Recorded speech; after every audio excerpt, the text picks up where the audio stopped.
जय हिंद, नमस्कार। National agriculture में आप सभी का स्वागत है।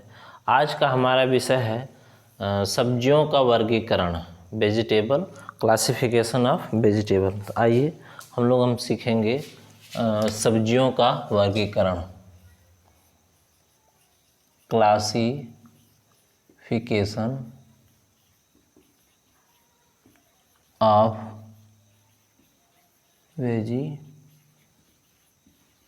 वेजिटेबल। जैसा कि हमने एक वीडियो बनाया था पहले, जो आप लोग देखे होंगे, हार्टिकल्चर की परिभाषा क्या है, उसके कौन कौन से भेद हैं, कितने प्रकार को उसको बांटा गया है। तो उसके भागों में हमने एक बताया था ओलेरीकल्चर, जिसका दूसरा नाम है वेजिटेबल साइंस।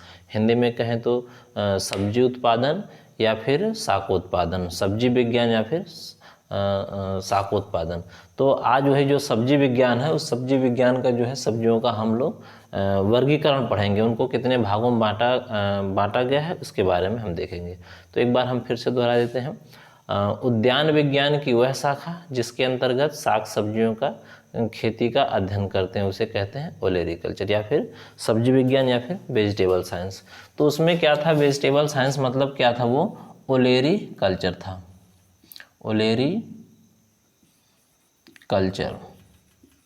ओलेरीकल्चर ये क्या है, उद्यान विज्ञान की एक शाखा है, मतलब हार्टिकल्चर की एक शाखा है। तो हार्टिकल्चर की जो शाखा लैटिन भाषा के दो शब्दों से मिलकर बना था, एक ओलेरिस और दूसरा था कल्चरा। ओलेरिस का लैटिन भाषा में साग सब्जी होता है, लैटिन भाषा में इसका अर्थ है। ओलेरिस का लैटिन भाषा में इसका अर्थ साग या सब्जी होता है, जबकि कल्चरा का शाब्दिक अर्थ होता है खेती करना या फिर उगाना।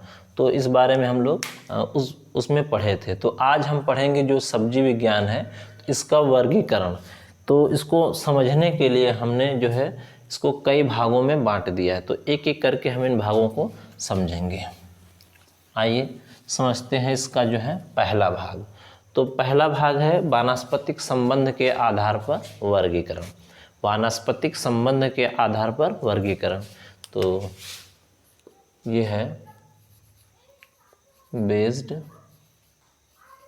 On botanical relationship.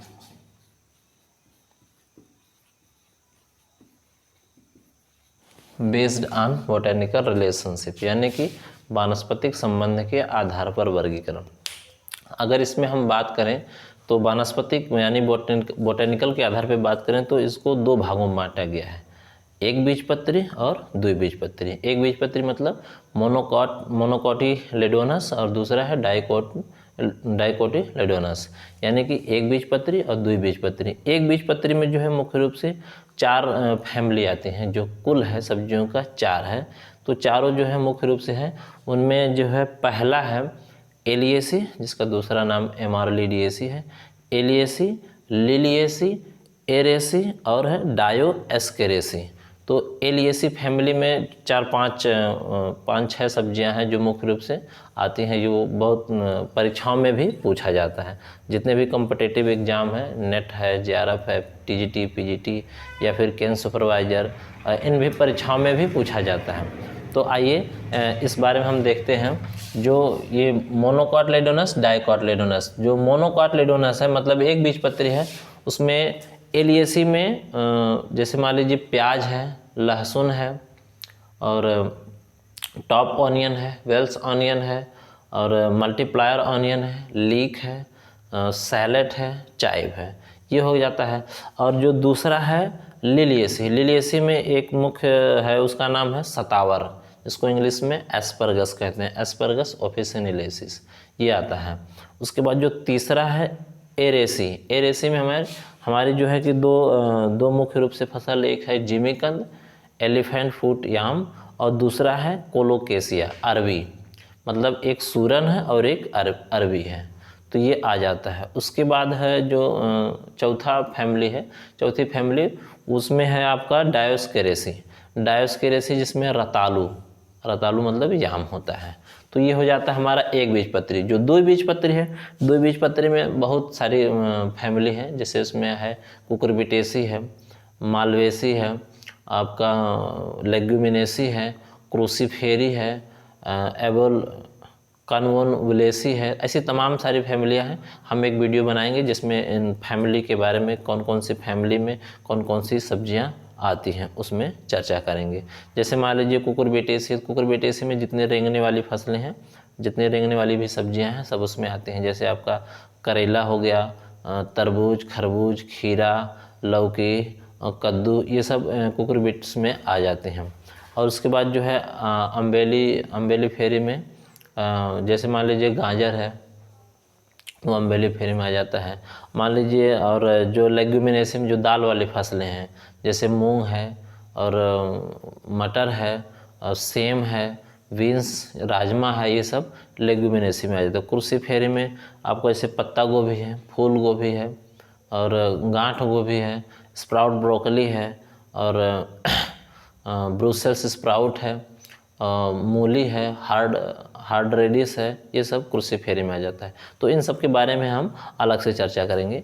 लेकिन ये जो है हमारा बेस्ड ऑन बोटैनिकल रिलेशनशिप, सब्जियों का जो वानस्पतिक आधार पर ये वर्गीकरण हो गया। तो आइए फिर दूसरा समझते हैं। दूसरा है सब्जियों का जो है तापमान सहनशीलता के आधार पर वर्गीकरण। देखते हैं, based on temperature tolerance,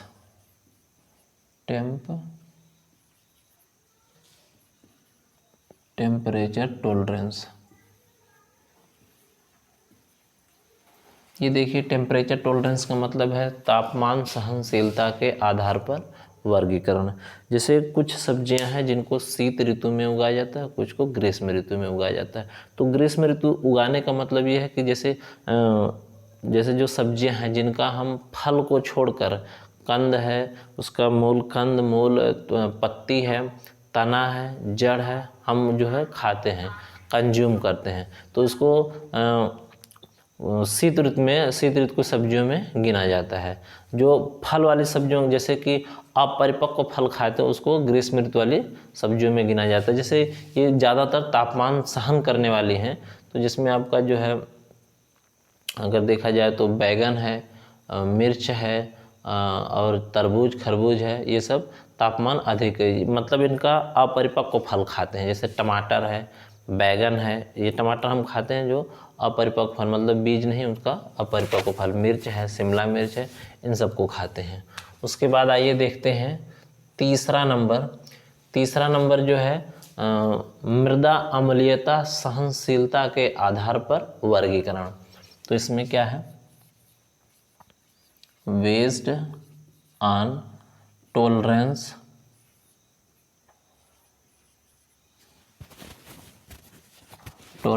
soil acidity,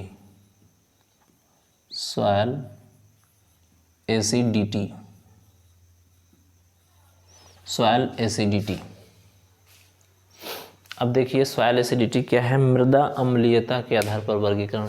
जैसे सब्जियां जो हैं ये जो अम्लीय मृदा है उनके लिए उपयुक्त नहीं माने जाते हैं, लेकिन कुछ सब्जियां हैं जिनको अम्लीय मृदा में भी उगाया जाता है। जैसे मृदा अम्लीयता की बात करें तो 0 से लेकर जो है 14 तक इनका pH मान होता है। तो जो 7 है ये न्यूट्रल है। 7 से जो कम, जिस मिट्टी का pH मान 7 से कम होता है वो अम्लीय मृदा होती है, और जो है जो 7 से ऊपर होता है वो क्षारीय मृदा होती है।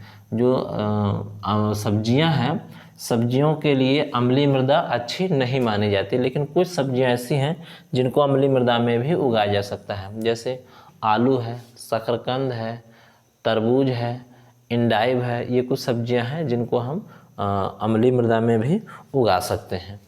ठीक है, इनमें pH मान की जो है 5 से लेकर 6.8 तक की आवश्यकता हो जाती है। ये अच्छे से इनका उत्पादन हो जाता है। उसके बाद हमारा है चौथा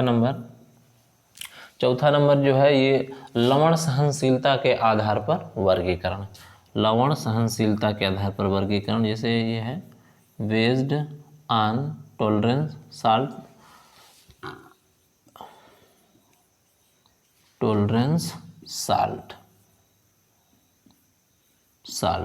ये क्या है, लवण सहनशीलता के आधार पर वर्गीकरण। ये लवण सहनशीलता, जैसे जो मिट्टी लवणी है, थोड़ी नमकीन, मतलब नमक हुआ, इसमें सोडियम क्लोराइड, सोडियम के मॉलिक्यूल पाए जाते हैं। तो इसमें क्या होता है, जैसे मान लीजिए करेला है, पेठा है, राजमा है, ये लवण जो लवणीय मृदा है उनमें भी इनकी खेती की जा सकती है। ठीक है, तो ये हो गया बेस्ड ऑन टॉलरेंस सॉल्ट। आइए इसके बाद समझते हैं पांचवा नंबर। पांचवा नंबर है श्वसन दर के आधार पर वर्गीकरण। श्वसन दर के आधार पर वर्गीकरण, based on rate of respiration.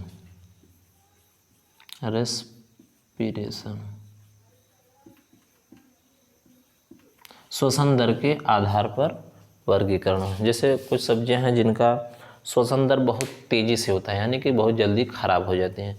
कुछ सब्जियों का श्वसन दर कम होता है, मतलब इनका जो रेट वो कम होता है, वो काफ़ी दिनों तक उनको स्टोर करके रखा जा सकता है। जैसे मान लीजिए आलू है, प्याज है, लहसुन है, इसको हम 6 महीने से ज़्यादा, साल भर, 1 साल तक रख सकते हैं। दूर बाज़ार, शहर, मार्केट में हम भेज सकते हैं।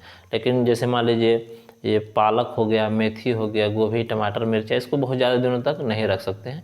एक आध हफ्ते, 10 दिन, 2-4 दिन, उसके बाद ये ख़राब होने लगती हैं। इनको बहुत दिनों तक स्टोर नहीं किया जा सकता है। तो श्वसन दर के आधार पर का मतलब यही है कि जो सब्जियों को बहुत दिनों तक रखा जाए उनका श्वसन दर कम होता है।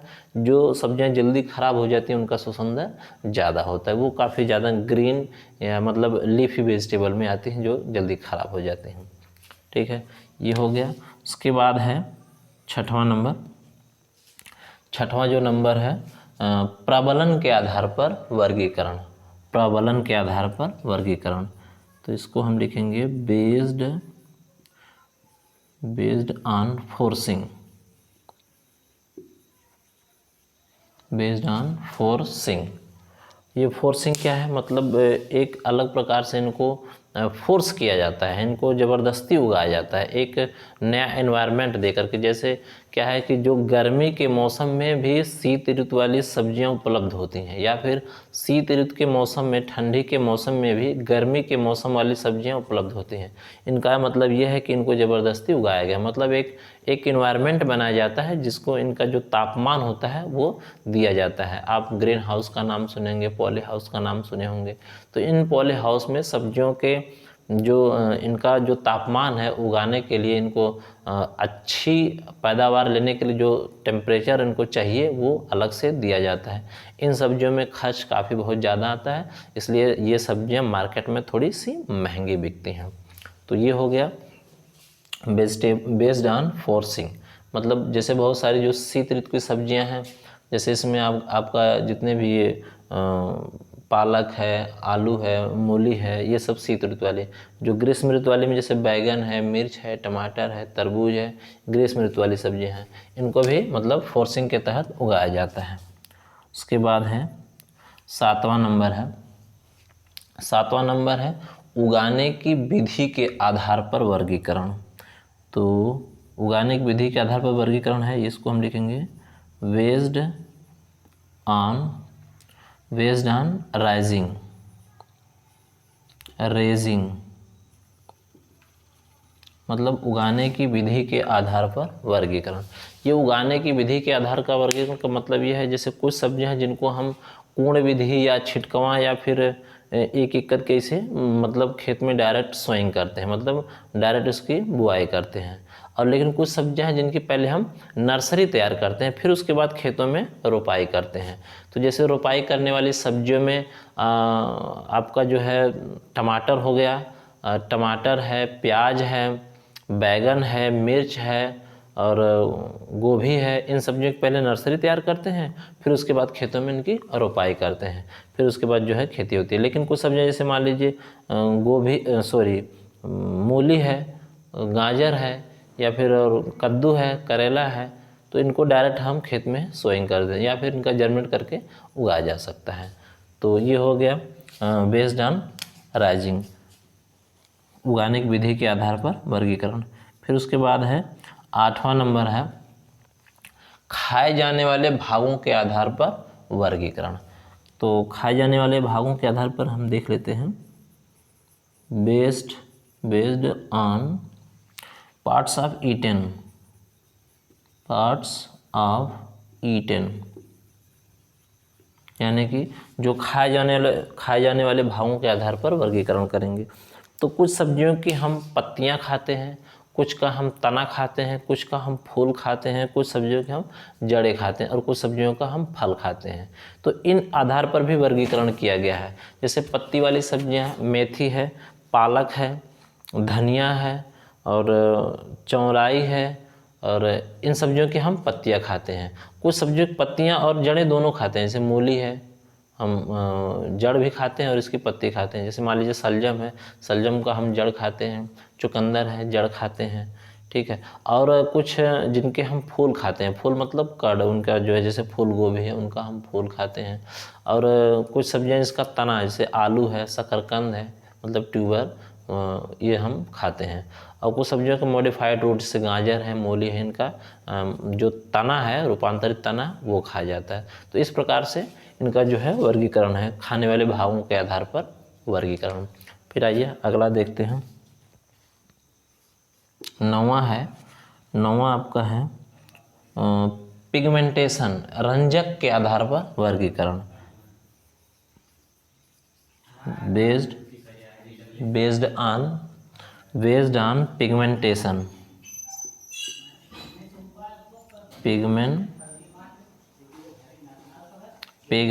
बेस्ड ऑन पिगमेंटेशन, यानी फिर रंजक के आधार पर। रंजक के आधार का मतलब है जैसे जो पिगमेंट्स होते हैं, पिगमेंट्स के आधार पर भी सब्जियों को अलग अलग भागों में, जैसे कुछ सब्जियां जो काफ़ी मतलब हरी होती हैं, पालक है, मेथी है, बथुआ है, चौलाई है, ये क्या हो हरी हो जाती है, मतलब पकना जब इनको प्रयोग करते हैं तब ये काफ़ी हरी रूप में, मतलब इनमें हरित लवक पाया जाता है। और कुछ सब्जियां जैसे लाल हैं या फिर कुछ पीली सब्जियां हैं, जैसे जिनका पकने के बाद, गाजर तैयार होने के बाद उसका रंग पीला हो जाता है, तो ये कैरोटीन है जो पिगमेंट्स है। जैसे टमाटर है, टमाटर का रंग जो लाल होता है लाइकोपिन हो जाता है, और कुछ में है एंथोसाइनिन है, इनके कारण जो है रंग बदलता रहता है। ये इसका मतलब पिगमेंट्स जो पाए जाते हैं उनके कारण ऐसा होता है। ये एंथोसाइनिन जो है एंटीऑक्सीडेंट जो शरीर में रोग प्रतिरोधी क्षमता उत्पन्न करते हैं। तो इतना हो गया बेस्ड ऑन पिगमेंटेशन। बाकी जो छूट रहा है, छूटने का मतलब जो ये बोटेनिकल रिलेशनशिप है, इसमें काफ़ी बड़ा है, तो इसको हम अगले पार्ट में समझेंगे एक एक करके कि इस फैमिली में कौन कौन सब्जी आती है, इस फैमिली में कौन कौन से आती है। तो आज के लिए बस इतना है, धन्यवाद।